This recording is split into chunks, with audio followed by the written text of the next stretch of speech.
Les amis, chaque fin de saison, on nous dit au Real Madrid, c'est la fin, c'est la dernière saison de Luka Modric. Mais à la fin de la journée, on finit par le prolonger.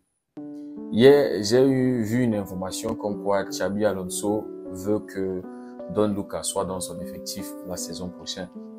Et dans l'après-midi, je lis encore une information disant que Don Luka a demandé une saison, histoire pour lui de mettre fin à sa carrière au très haut niveau. Il veut jouer la Coupe du Monde 2026. Et voilà, je me dis qu'il va aussi terminer sa carrière comme Toni Kroos l'a fait, au sommet du football, 41 ans. Légende légendaire, voilà, légende du foot, légende du Real Madrid.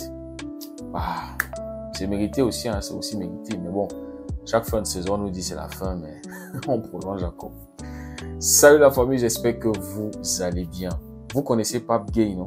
L'international sénégalais. C'est un joueur que j'aime aussi. Hein. Aussi, il joue avec Villarreal.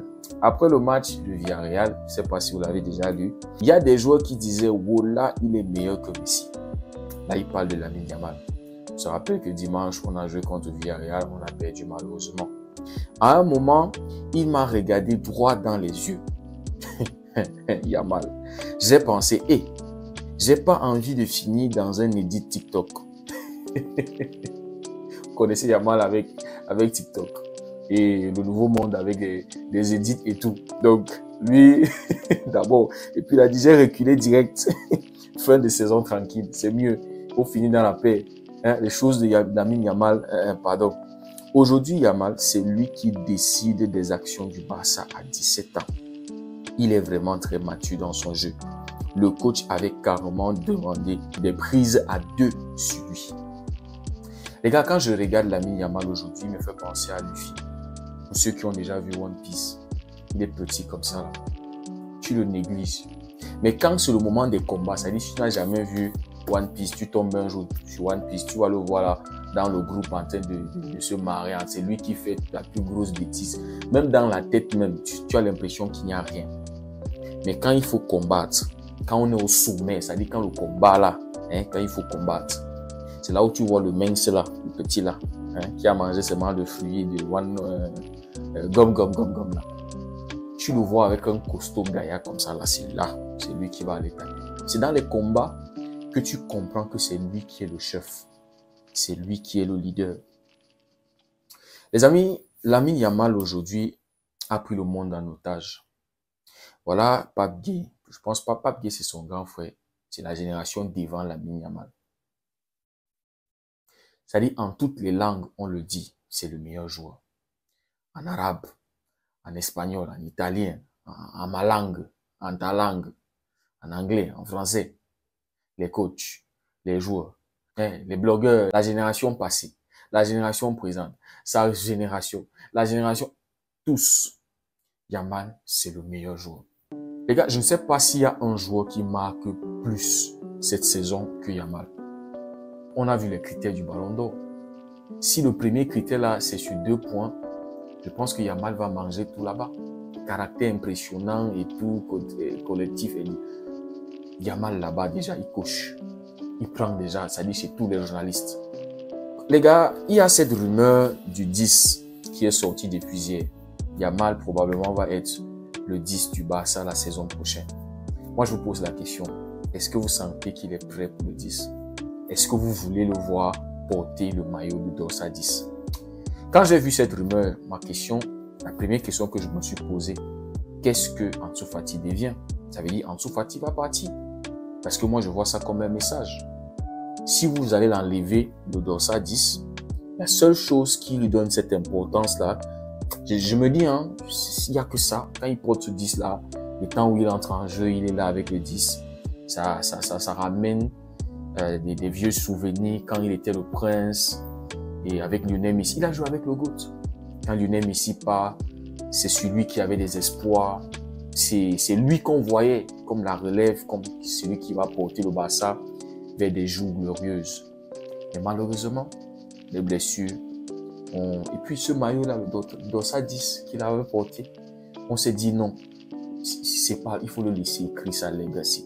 Peut-être c'est ce maillot-là qui a brisé Ansu Fati, qui lui a mis là où il est aujourd'hui. Peut-être c'est ce maillot-là.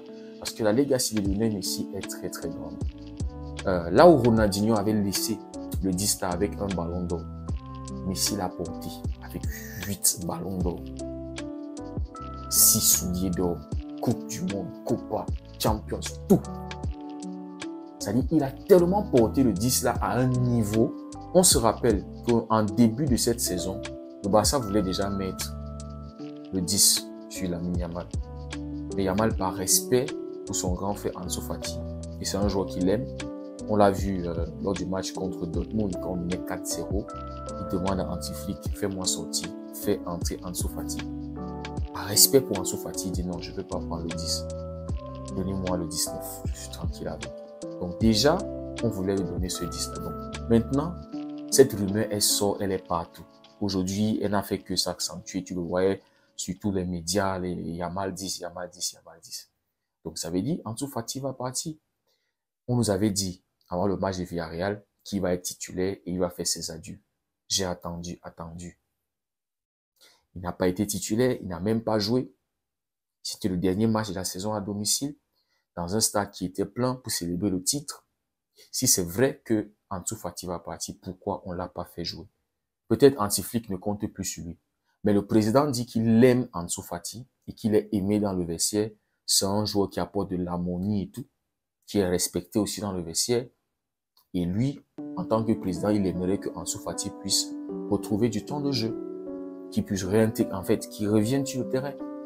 Mais il a dit dans son interview hier, le président, que s'il n'y a pas cette possibilité-là, alors ils vont trouver la meilleure option possible parce que c'est la carrière du joueur qui est en jeu. Je pense que cette année, ça va faire 23 ans, un truc comme ça. Le temps est en train de passer. Donc, pourquoi on ne l'a pas fait jouer le dernier match de la saison à domicile pour lui faire tes adieux? Parce qu'il le mérite. C'est plus qu'un club, c'est une famille. On ne jette pas l'un de nos trucs comme ça. On devrait lui donner notre bénédiction, lui souhaiter bonne chance, lui souhaiter d'aller dans un club où il va retrouver son football et peut-être revenir et faire réaliser le rêve qu'il a voulu réaliser avec le Barça. Donc moi, je serais déçu de voir qu'enfin, en fait, lors du mercato, Ansu Fati part sans des vrais au revoir parce qu'il le mérite, les gars. Ansu Fati a été ce joueur-là après le même ici. Et quand il est arrivé, il nous a régalé. On a tous aimé Ansu Fati. C'est pas à l'arrivée de Koubassi, de Lamine Yamal maintenant, qu'on fait comme si, voilà, Ansu Fati.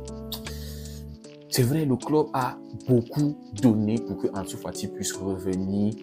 Mais voilà, jusqu'à présent, mais les gars, il fallait au moins qu'il ait son match. Donc, maintenant, on veut lui retirer le 10. Ça veut dire qu'il va certainement partir. C'est ça le message que moi je vois. On veut mettre le 10 sur Lamine Yamal.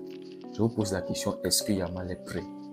Est-ce que, comme moi, vous n'aimerez pas avoir un Yamal qui écrit son histoire sur un autre dossard? Parce que moi, c'est comme ça que je vois la chose. Moi, il porte le 19, il est en train de très bien faire. Peut-être prendre un autre numéro, je ne sais pas trop. Les gars, moi, je voulais que Yamal écrive son histoire sur un autre dossard.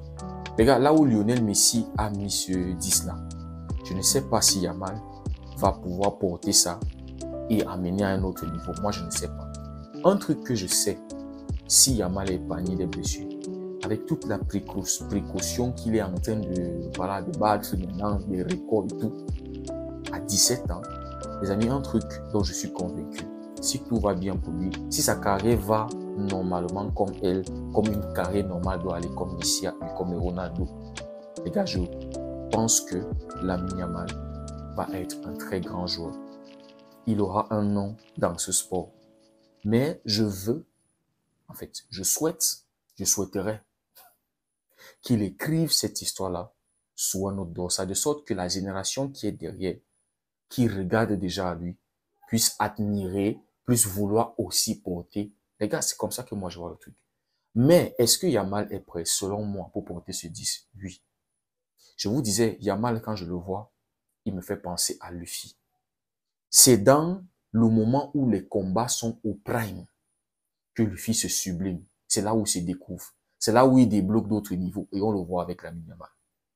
Regardez les enroulés maintenant qui sont en train de devenir de plus en plus perfectibles, en train de devenir parfaits. C'est-à-dire quand il enroule maintenant, on l'a vu contre Courtois, on l'a vu récemment, on l'a vu même contre Yann Sommer, contre Dicté. Donc, on voit qu'au fur et à mesure que Yamal joue, il débloque l'autre niveau comme Luffy. Et en plus de ça, ce qui me fait encore le comparer à Luffy, son corps, son physique et tout, c'est un gamin toujours en train de danser net comme Luffy. Son QI football, son intelligence et tout. Maintenant, comme Luffy encore, il a, en anglais, moi j'ai vu One Piece en anglais, on appelle ça le Conqueror's Haki, je ne sais pas comment on appelle ça en français, le Haki de leadership. Rappelez-vous dans One Piece, quand on capture Ace et que Luffy s'en va pour le libérer, ce grand combat-là qui avait secoué toute la terre avec Barbe Blanche, là où Barbe Blanche meurt. Les gars, rappelez-vous quand Luffy apparaît, quand il arrive sur le terrain de combat, le cri qui pousse.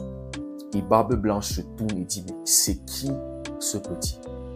Et Barbe Blanche dit à tous ses soldats, couvrez ses arrières. Le petit là, c'est la relève. Donc, Yamal, on le voit contre l'Inter, contre le Real, contre le Bayern, contre toutes les grosses équipes Atlético. Les finales, alors n'en parlons pas, c'est-à-dire toutes les grandes rencontres. Quand le match est à son prime, c'est là où Yamal, à 17 ans, c'est lui qui est le leader. L'équipe se tourne vers lui. Regardez, le match retour contre l'Inter, il a touché plus de ballons que Pedri. Pedri, c'est son grand frère. Pedri est censé être celui qui contrôle le jeu. Mais il a touché plus de ballons. C'est-à-dire qu'on prenait le ballon, on donnait à Yamal, fait ta magie. Sors-nous, porte-nous. Si on doit gagner ce match, toi, c'est toi là. Il n'y a pas une autre personne. C'est pas Rafinha, c'est pas Lewandowski, c'est pas Ferran Torres. C'est pour ça que je vous dis que aujourd'hui, l'ami Yamal a les épaules pour porter le legacy de ses pères, pour entrer dans le legacy légendaire. 17 ans, il est déjà une légende. Donc, il a le acquis du leadership, le acquis du conquerors, le acquis des vaincus. Il a ça. Regardez Pape Gueye. Il fixe Pape Gueye et Pape Gueye presque vous fait pipi sur lui. Pape Gueye est obligé de dire non, hey, il faut que je me cache derrière quelqu'un, le petit là. Regarde, tout le monde le dit. Les Cole Palmer, les tels joueurs, les anciens, ou les parents, ou les grands-parents, tout le monde le dit. C'est pour ça qu'aujourd'hui, on dit ballon d'or, les gars. C'est pour ça qu'on dit ballon d'or. Donc, est-ce qu'il est prêt? Pour moi, oui, il est prêt. Il ne ressent pas la pression. Il a dit lui-même. Il a déjà enterré la pression dans un parc là de sa ville. Donc, c'est toutes ces choses, la saison qu'il fait. C'est-à-dire, quand le match est compliqué, normalement, les gamins de 17 ans, de 18 ans, ils doivent se tourner vers leur grand frère pour demander, grand frère, on fait comment et je me comporte comment? Non, c'est les grands frères qui se tournent vers lui. Est-ce que c'est normal? C'est pas normal. C'est pas normal. Est-ce qu'on l'a déjà vu auparavant? Non. Quand moi, je regardais ma part de football, là, et les Ronaldinho et tout ça, les petits s'asseyaient sur le banc, ils entraient en deuxième temps. Ils entraient quand les grands avaient déjà gagné le match. Tu ne comptais pas sur un petit de sortie du banc et venir te offrir la victoire. Ce n'était pas ça avant. Les petits n'étaient pas titulaires. Il fallait avoir un certain âge, à partir de 20 ans, 21 ans. Mais 17 ans aujourd'hui, c'est lui qui porte le Barça, c'est lui qui porte l'Espagne. C'est pas normal. C'est pour ça que je dis qu'il est prêt pour porter le 10. Même si pour moi, il doit écrire. Je veux qu'il écrive sa légende avec un autre dossard. On ne sait pas s'il va remporter 9 ballons d'or. Parce que, je vous disais, Ronaldinho a remporté 1. Messi a pris 8. C'est pour ça que je vous dis, pour moi, il faut qu'il écrive sa legacy avec son dossard. Le dossard là, on peut le donner à Rafinha, on peut le donner à Pedri, on peut le donner à Olmo. Il y a des joueurs là-bas qui peuvent le porter. Même Fermin, je pense que peut-être même Fermin Lopez. Mais les gars, quand tu regardes l'aspect aussi du 10, tu reviens dans le Spotify Countdown. C'est l'attraction, c'est les touristes. Dans tout ça, tu as un Lamine Yamal qui a le 10 de Lionel Messi. Sur l'image du Barça actuellement, sur le plus grand joueur, c'est-à-dire le joueur qui ressort. C'est-à-dire qu'on parle Barça maintenant, tout le monde veut s'identifier d'abord, c'est Lamine Yamal. Si tu mets le 10 sur Lamine Yamal, l'argent que tu te fais derrière. C'est-à-dire, c'est la communication, c'est le média, c'est tout. C'est pour ça que une autre chose qui me fait avoir peur, c'est toute cette lumière, c'est tout qui va être braqué maintenant sur Yamal. S'il ne fait pas, on va dire, oh Messi, quand il porte le 10, wow. Déjà, sans le 10 même, on le compare déjà à Messi. Maintenant, avec le 10. Donc, c'est un peu tous ces trucs-là aussi qui me font dire que laissons-le avec son dossard. Il fait ce qu'il a à faire avec ce dossard-là. Personne ne viendra dire, c'est lui. Il est spécial. Déjà qu'on ne peut pas dire que c'est un copier-coller de tel ou tel joueur, non. On voit qu'il a tout. Il a un peu de chacun de tous ces grands joueurs-là. Mais les amis, économiquement parlant, ça rapporte énormément au club. Donc, les amis, dites-moi ce que vous en pensez.